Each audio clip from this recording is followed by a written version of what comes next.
चलिए इतिहास के बारे में जानते हैं कि इतिहास में हमें क्या क्या पढ़ना है।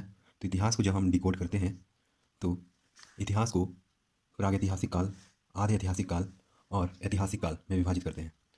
फिर प्रागैतिहासिक काल में हमें पूरा पाषाण काल जो अज्ञात काल से 8000 ईस्वी पूर्व तक का है, मध्य पाषाण काल 8000 से 4000 ईस्वी पूर्व तक का है, नव पाषाण काल 4000 से 250 ईस्वी पूर्व तक है, 2500 ईस्वी पूर्व तक का है। फिर हम आधे ऐतिहासिक काल को जब विभाजित करते हैं तो इसमें सिंधु घाटी की सभ्यता जो 2500 से 1500 ईसा पूर्व तक का है, और वैदिक काल यानी वैदिक सभ्यता जो 1500 से 600 ईस्वी पूर्व तक का है। तो आधे ऐतिहासिक काल में सिंधु घाटी सभ्यता और वैदिक सभ्यता। फिर वैदिक सभ्यता को ऋग्वेद काल में जो कि 1500 से 1000 ईस्वी पूर्व तक का है, और फिर उत्तर वैदिक काल में जो 1000 से 600 ईस्वी पूर्व तक का है। फिर ऐतिहासिक काल को हम विभाजित करते हैं। ऐतिहासिक काल में प्राचीन भारत, मध्यकालीन भारत, आधुनिक भारत, आधुनिक विश्व में विभाजित करते हैं।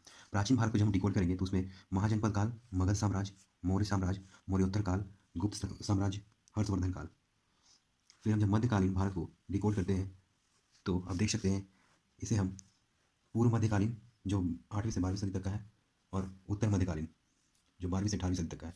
पूर्व मध्यकाल में हम लोग उत्तर भारत में पढ़ेंगे राजपूत वंश, पाल वंश, गुर्जर प्रतिहार वंश। दक्कन के क्षेत्र में पढ़ेंगे चालुक्य वंश, पल्लव वंश, राष्ट्रकूट वंश। फिर दक्षिण भारत के क्षेत्रों में हम चेर, पांड्य, चोल और शाही चोल के बारे में पढ़ेंगे। उत्तर मध्यकालीन के इतिहास में हम उत्तर भारत में दिल्ली सल्तनत, चौहान वंश, मुगल वंश। दक्कन के क्षेत्र में विजयनगर साम्राज्य, बहमनी साम्राज्य। और दक्षिण भारत में चेर वंश, देवगिरी के यादव, वारंगल के काकतीय और द्वार समुद्र के होयसल। और फिर हम आधुनिक भारत जो कि 1707 से 1964 तक विभाजित किया गया है, इसे हम 7 भागों में बांटते हैं, 1 2 3 4 5 6 7। जिसमें से पहला हम पढ़ते हैं यूरोप कंपनियों के आगमन। यूरोप कंपनियों के आगमन में पुर्तगाली पढ़ेंगे, डच, अंग्रेज, फ्रेंच। फिर मुगल साम्राज्य के विघटन एवं उत्तराधिकारी राज्य जिसमें बंगाल, अवध, हैदराबाद, कर्नाटक। और फिर अंग्रेजों के भारतीय विजय जिसमें कर्नाटक, बंगाल में प्लासी व बस्तर का युद्ध, मैसूर, मराठा संघ की स्थापना, मराठा संघ की समाप्ति, पंजाब का अधिग्रहण। फिर दास्ता का बंधन में हम लोग पढ़ेंगे अंग्रेजों द्वारा विभिन्न सामाजिक, आर्थिक और राजनीतिक नीतियों द्वारा भारत का शोषण, प्रतिक्रिया जो 1857 में स्वतंत्रता संग्राम हुआ था उसे भी पढ़ना है। और राष्ट्रवादी जागरण में समाजवादी, सामाजिक धार्मिक सुधार, राजनीतिक संस्थाओं की स्थापना, भारत राष्ट्र कांग्रेस की स्थापना। फिर स्वतंत्रता संग्राम की गतिशीलता जिसमें कांग्रेस नरम दल से गरम दल की ओर क्रांतिकारी आंदोलन, गांधी का आंदोलन।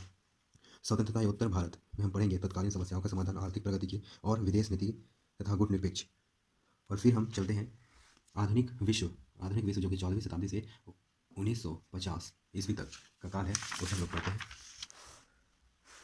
आधुनिक भारत में। तो 14वीं से 16वीं शताब्दी तक हमें पढ़ना है पुनर्जागरण, आधुनिक विश्व इतिहास का प्रस्थान बिंदु। उसमें हम लोग पढ़ेंगे धर्म सुधार आंदोलन।